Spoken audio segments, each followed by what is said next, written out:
name of the Father, and of the Son, and of the Holy Spirit. Glory to Jesus Christ. Glory to Christ. You would have thought last weekend was Zacchaeus Sunday because I mentioned him in my homily. Not even on purpose. He just fit right in there, so why not mention him? I recall, that this is one of the earliest memories that I have of the gospel, back from when I was maybe 3 or 4, and we talked about Zacchaeus, or what I called Zacchaeus, in summer Bible school or whatever. And I remember doing an art project, and something very quick and easy. We made a tree on a piece of construction paper, and there were cutouts of Zacchaeus and Jesus.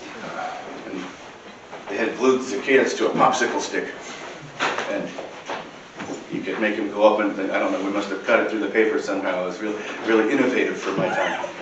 And you could make Zacchaeus go up and down the sycamore tree. And I've always had that image of, not just the construction paper, but the image of this tiny little man climbing into the sycamore tree. Because he was curious. He was a terrible sinner, of course. The worst kind, actually. He really didn't fit in among his people. He was a tax collector. And what that really means is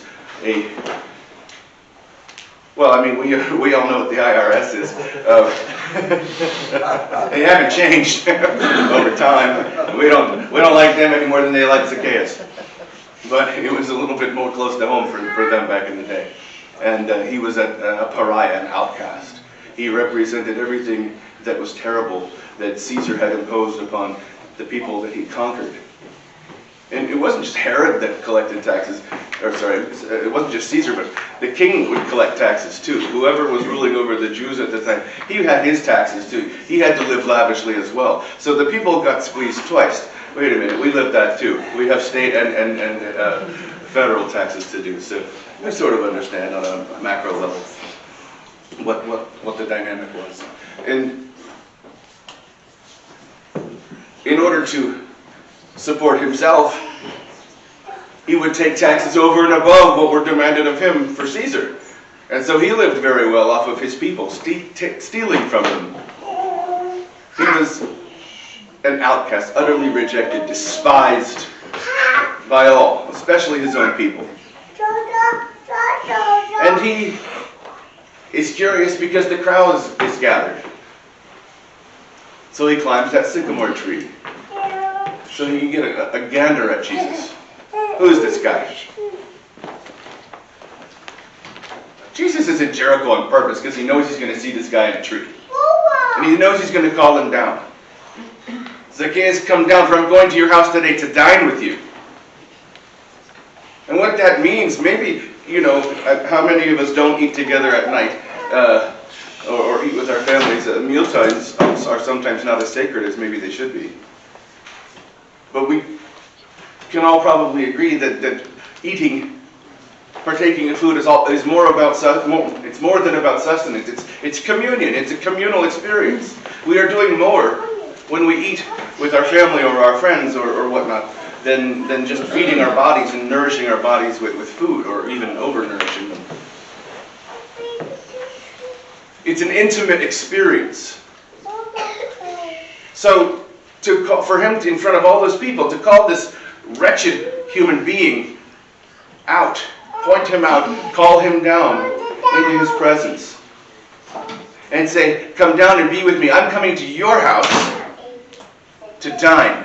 It was extraordinary. It was unheard of. It was preposterous and almost scandalous. I'm coming to you and calling you into my midst so that we can have an intimate connection. Why would he go and eat with a sinner? Why would he go and eat with that particular sinner? It probably would be better if he had a table full of prostitutes than to eat with Zacchaeus.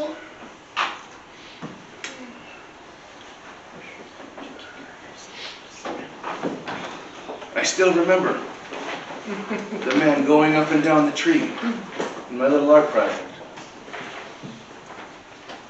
And over the years, as I've worked my way through whatever process has brought me to Orthodoxy, and then whatever process has kept me an Orthodox Christian, I constantly refer back to that image of Zacchaeus. And in the gospel narrative, it does not say that, he went up and down the tree like my art project. But I have reflected back on that art project and realized that I go up and down that tree. Utterly rejected, horrible sinner. And I am curious. And I stick my head up to be discovered. Christ says, come down. He comes to me and says, come down there. I am going to have an intimate connection to you. We will commune. And you will be changed. Because that's what happens. Zacchaeus didn't go back to being a tax collector or whatnot. He went and repented. He gave back however many fold that he took. And he lived a righteous life. There's nowhere in that gospel narrative that said he kept going up and down that tree. But I can tell you the narrative of my life shows me going up and down that tree.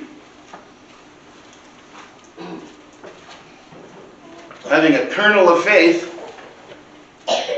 to gaze on Christ. And he comes to me, and we have an intimate experience, an intimate connection. We dine together. And I am changed.